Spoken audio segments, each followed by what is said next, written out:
Katika hali ya kuhuzunisha nchini Kenya, wahudumu wa usafiri wa umma wamesema watailemaza sekta ya usafiri hadi pale mamlaka ya udhibiti wa bei ya mafuta EPRA itakapobadilisha uamuzi wa kupandisha bei ya lita moja ya mafuta ya petroli iliyopanda kwa senti 16 za dola moja ya Marekani na lita moja ya mafuta ya diesel ambayo imeongezeka kwa senti 23 dola moja ya Marekani. Kulingana na vyombo vya habari vya nchini Kenya, mitaa yote idadi kubwa kama Rongai, Kawangware, Kitengela imeshuhudia ukosefu wa usafiri wa umma, huku baadhi ya wahudumu wakiwasha moto magurudumu ya magari na kufunga barabara. Katika barabara ya Ngongi, baadhi ya wahudumu wamefunga barabara kwa kutumia mawe, pia wamechoma moto magurudumu. Polisi wako katika eneo hilo kwa sasa kudhibiti hali hii.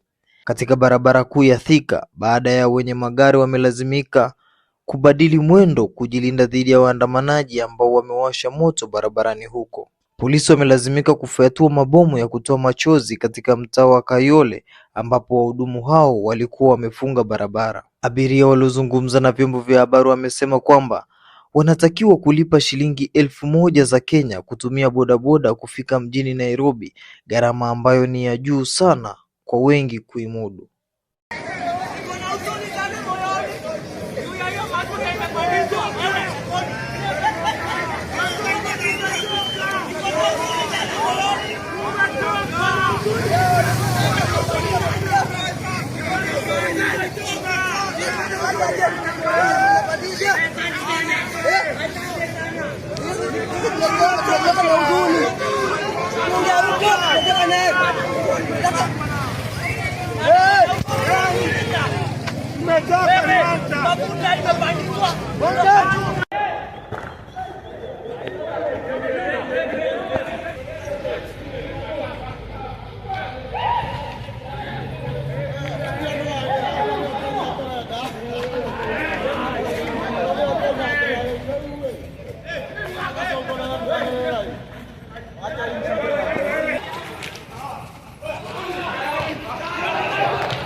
Hapa.